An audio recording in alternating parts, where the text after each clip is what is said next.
Hola, buenos días a todos. ¿Se escucha bien? Bueno, agradecer a Matías por esta convocatoria y por esta idea, y en realidad, sobre todo, a quien quería agradecer, aparte a todos ustedes que estén acá, es a la doctora Carolina Riga. Me mira. No solo agradecerle de manera particular, sino destacar toda la labor que ella tiene con estos chicos con gastrostomía.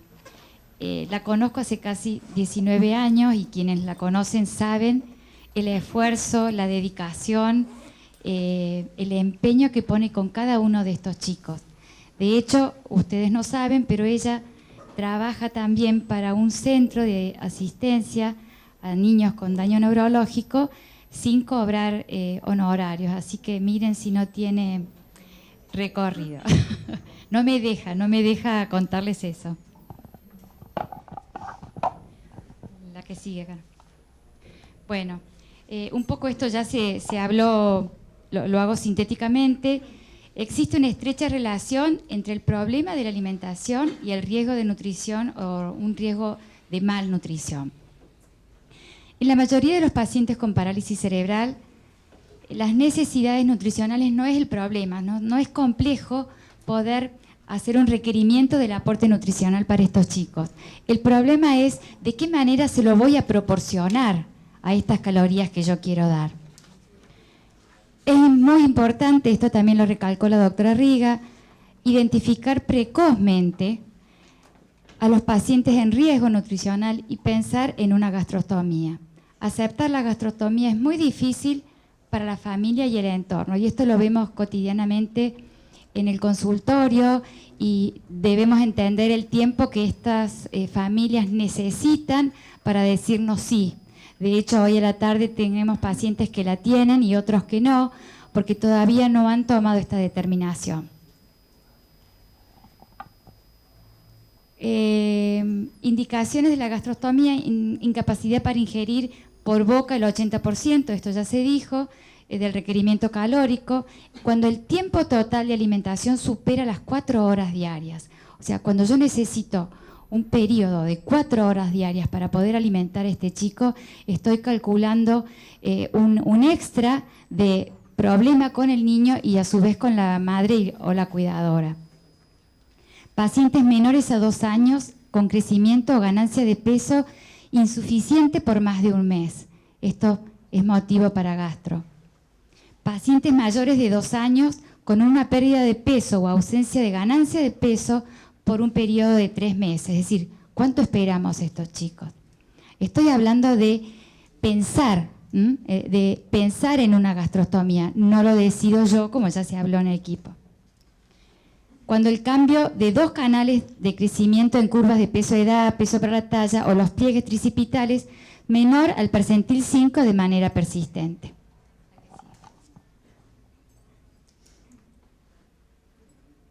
¿Cuál es el objetivo nutricional? ¿Cuál es el objetivo de la nutricionista frente a esto?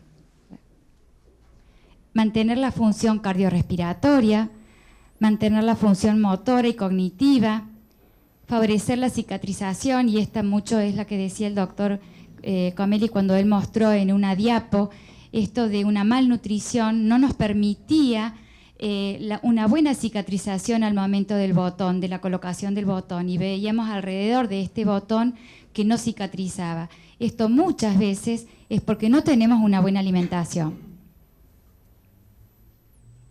Lograr menor incidencia en reflujo gastroesofágico, mejorar la constipación, o sea, favorecer un tránsito gastrointestinal mejor. Y por sobre todo, en la experiencia que me toca, muchos de estos chicos tienen una ausencia importante en la escuela o en la rehabilitación. No pudo ir a la rehabilitación porque está con fiebre, no pudo ir a la escuela, no pudo ir a asistir a la escuela, porque hay numerosas complicaciones por un estado nutricional que no es el óptimo. Así que esa también es muy válida. Y por sobre todas las cosas, mejorar la calidad de vida de estos chicos. Bueno, acá les toca a las Nutri, hay un grupete de Nutris del Hospital de Niños. ¿Qué debemos hacer para poder indicar una alimentación en estos pacientes.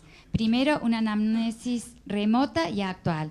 A esto me refiero, yo muchas veces lo hacemos, de hecho lo hemos hecho con la doctora Riga, el recordatorio de un día o el recordatorio de una semana y poder evaluar qué ingesta tiene en este momento. También ellos muchas veces, todos estos pacientes tienen un cuadernito. Nosotros les pedimos que en este cuadernito no solo la indicación de la doctora Riga que ella pone o un laboratorio que ella indica, sino yo también pongo abajo las calorías que di, la fórmula que di, el peso que tuve en ese día, su talla, esa valoración, las ponemos todas en ese cuadernito.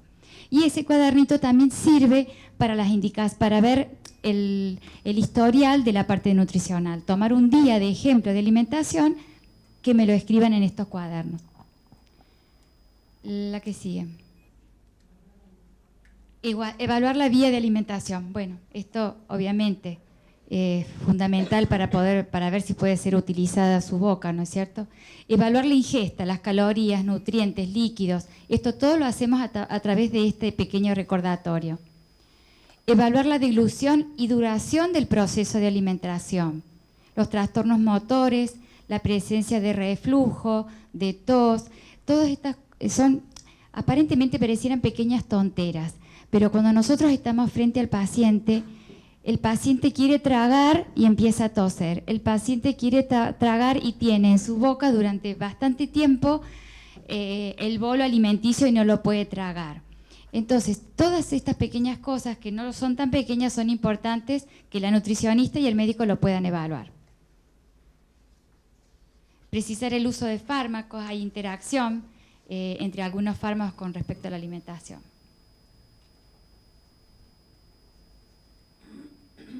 Otro punto sumamente importante es la descripción de la red de apoyo familiar y social. Cuando nosotros tenemos un paciente en consultorio y vemos generalmente que es una mamá solita, no existe el papá, no siempre está la abuela, no siempre está un familiar directo acompañando a esta mamá, generalmente solita. Entonces, también nos compete desde el punto de vista como equipo buscar la ayuda social, un asistente social que nos ayude a cómo direccionar las necesidades que tiene este paciente. Antropometría, peso, talla, índice de masa corporal, circunferencia braquial y los pliegues. Hay trabajos donde nos muestran que el pliegue tricipital en estos pacientes es el más representativo a la hora de poder evaluarlo. Tener las curvas de crecimiento, las tablas y un laboratorio completo, y a veces tenemos que tener estudios complementarios como puede ser una densitometría ósea. Todos sabemos que estos pacientes tienen patrones de crecimiento diferentes a los niños sanos, porque hay una disminución de la densidad ósea, de la masa grasa, de la edad ósea, de la masa muscular, del crecimiento lineal y de los patrones de desarrollo puberal. Hay un trabajo que me gustó mucho, que bueno, lo hemos repetido otras veces en otras conferencias que hemos dado con Caro, sobre la evaluación nutricional en parálisis cerebral. En el 2007 se publicaron estas tablas para evaluar el crecimiento en niños y adolescentes con parálisis cerebral. Esto se basó en un estudio multicéntrico con 24.920 niños y adolescentes entre 2 y 20 años. Estos autores clasificaron a este grupo de pacientes en 5 grupos diferentes. ¿Por qué lo hicieron en clasificación a 5 grupos diferentes? La que sigue. En primer lugar, el grupo 1, grupo 1, 2, 3, 4, 5. El grupo 1 caminaba solo, o sea, pusieron estos ítems como para poder poner a estos pacientes en qué grupo ponerlos. El grupo 1 clasificaron a estos pacientes el que camina solo, mínimo 6 metros y se balancea solo. El grupo 2 camina con apoyo o inestable por un mínimo de 3 metros. El grupo 3 gatea, o sea, arrastra, pero no camina. El grupo 4 postración, no se alimenta por sí mismo y sin gastrostomía. Y el grupo 5 es el grupo 4, en realidad no se alimenta por sí mismo, pero posee gastrostomía. O sea, estos 5 grupos fueron donde se volcaron y se hicieron tablas específicas para la valoración de estos chicos. O sea, nosotros cuando tenemos un paciente tenemos que ver en qué tabla lo vamos a valorar. Grupo 1, grupo 2, grupo 3, grupo 4 o grupo 5. Esta diapo está muy buena y se refiere, la de la izquierda muestra mujeres de 20 años, el grupo 1. La línea del percentil, el crecimiento del percentil 3 difiere bastante del crecimiento. Las tablas normales son las punteadas. Las tablas de niños con parálisis cerebral son la línea continua. En este caso, en esta tabla de la izquierda, podemos ver que el percentil 10 de los niños normales al percentil 10 de los niños con daño neurológico difiere bastante, o sea, lo tengo bastante separado al crecimiento de estos en esta tabla. A diferencia del grupo, en el percentil 90 de los dos grupos, de los dos tipos de pacientes, normal, la línea punteada y al revés, perdón, normal la línea punteada y la línea continua en los niños con parálisis cerebral, el crecimiento es muy parecido. En el percentil 90 el crecimiento es muy parecido. ¿Qué quiere decir esto? ¿Por qué en esta tabla del grupo 1 puedo ver estas diferencias? Porque en el grupo 1 estos pacientes caminan hasta 6 metros y se balancean solos. Entonces por eso podemos ver esta diferencia. En el grupo 5, que es el que hablábamos que es un paciente postrado, hablamos de un paciente que no se alimenta solo y es un paciente que tiene gastrostomía. Entonces, las líneas de crecimiento difieren muchísimo. La línea punteada de los chicos normales, de las tablas normales, y la línea continua son los pacientes con gastrostomía o pacientes con parálisis cerebral. Como verán, el percentil 90 difiere muchísimo del percentil 90 de estos niños. Era difícil medir o evaluar la medición de estos chicos. Por suerte surgió estas mediciones en segmentos, que son sumamente útiles. Cuando nosotros queremos medir un chico con daño neurológico, muchas veces la contractura muscular, articular, no lo podemos estirar, es molesto, les duele, se sienten incómodos. Entonces es sumamente útil la medición por segmentos. Esta tabla lo que difiere es que son solamente para chicos hasta 12 años y es mediante una fórmula, obviamente. La estimación de la talla la podemos hacer con estos valores hombro-codo, tibia maleolo interno o rodilla y talón. Yo le puse acá un asterisco a estos dos porque en general, en la práctica, en la experiencia personal que tengo, me es más fácil poder valorar los hombro-codo porque tengo menos contractura en los miembros superiores. Es más fácil, hay menos rigidez en los miembros superiores que en los miembros inferiores. ¿Qué debemos pensar cuando hablamos de un soporte nutricional? Considerar el soporte nutricional especializado. El aporte calórico, el requerimiento de macro y micronutrientes, el aporte hídrico, dependen siempre de la patología de base o de cada niño con gastrostomía. Acá un autor hace tablas, y hay tablas, porque hay tablas para PC, pero no quería conformar puntualmente, porque yo acá estoy hablando de pacientes que no son todos con PC. Yo estoy hablando de pacientes de grupo 1, 2, 3, 4, 5 y pacientes que no necesariamente tienen daño neurológico. La que sigue. Entre ellos podemos ver pacientes con fibrosis quística. Muchos conocen que estos pacientes a la hora de poder alimentar es fundamental muchas veces hacer una gastrostomía y no significa que sean pacientes con parálisis cerebral. Politrauma, enfermedad de Sandorf, lipofuscinosis. Se me viene a la mente un un pacientito que tuvimos hace casi 12 años, que por la ingesta de soda cáustica se le tuvo que sacar esófago, estómago y parte de intestino. Esto se hizo una alimentación directamente a ayuno, pero es un chico que no es parálisis cerebral, es un chico normal, va al colegio y sin embargo hace 13 años que tiene una gastrostomía. Debemos valorar estos pacientes de manera individual y llevar un monitoreo constante. Clasificación de malnutrición, hablamos de pliegue tricipital por menor al percentil 10, índice de peso talla para edad y sexo menor al percentil 5 y talla menor al percentil 5 nos está marcando hipocrecimiento. Obesidad, pliegue tricipital mayor al percentil 90 y el índice de peso talla mayor al percentil 95. La que sigue. Bueno, ¿cómo lo alimentamos? ¿Qué le pasamos? ¿Qué le ponemos? ¿Qué le damos?